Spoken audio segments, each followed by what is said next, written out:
आणि आता मंत्री गिरीश महाजन बोलतायत, ऐकूया काय म्हणतात. नाही, तुम्ही म्हणतात भाजपचा हात आहे, भाजपवाल्यांनी त्यांना संरक्षण दिलं, आमचा काही हात नाही पाय नाही त्याच्यामध्ये. मी म्हणून म्हटलं की संजय राऊत एकटेच काफी आहेत, त्यांच्या बोलल्यामुळे लोक दुखावत आहेत आणि ते निघून जात आहेत. आपण म्हणतात की आंदोलन करायला पण त्यांच्याकडे किंवा राडा काढायला माणसं नाही. संजय राऊतांचं म्हणणं आहे तुम्ही एका बाजूला असं म्हणता, दुसऱ्या बाजूला खासदारांना वाय+ सिक्युरिटी देता. नाही, मला असं वाटतंय की ते जे बोलतायत तो पूर्वीचा काळ होता. माननीय बाळासाहेब ठाकरे ज्यावेळेला होते त्यावेळेला ते एकदा बोलले की सगळं महाराष्ट्र हलायचा, सगळं डिपार्टमेंट हलायचं. भले आम्ही विरोधी पक्षात होतो, मलाही 35 वर्ष झाले आमदार होऊन. मी माननीय बाळासाहेबांचा कार्यकाळ बघितलेला आहे. आता यांच्या बोलण्यात त्यांच्या बोलण्यात किती फरक आहे. आता हे बोललं तर काय त्यांचं काही हालत नाही, त्यांची खुर्ची हालत, टेबलही हालत नाही, त्यावेळेला महाराष्ट्र हलायचा. बरोबर आहे.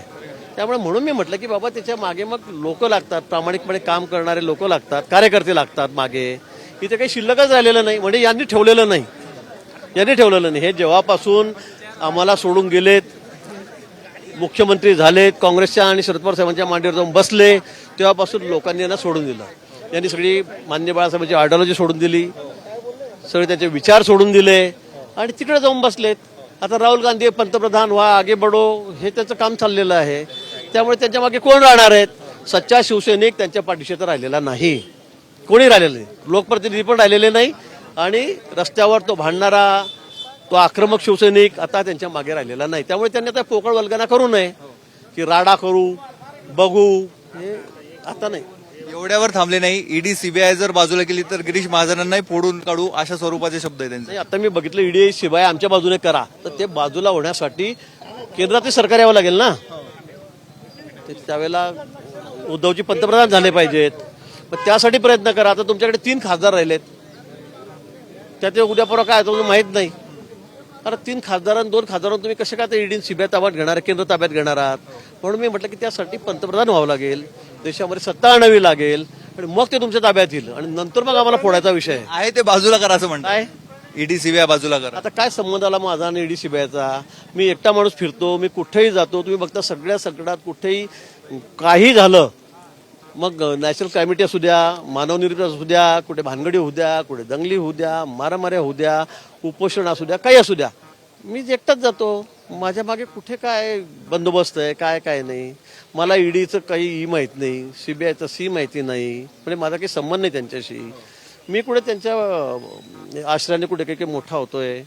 मला वाटतं काहीतरी या संबंधित बोलता येते, पण आता आजकाल ते इतके काही बोलायला लागलेले आहेत. नशीब त्यांनी मला काही फक्त शिवीगाळ केली नाही, थोडक्यावर निभावलं माझं. पण त्यांची मानसिकता अशी झाली, कोणी काही बोललं की त्याला शिवीगाळच द्यायची.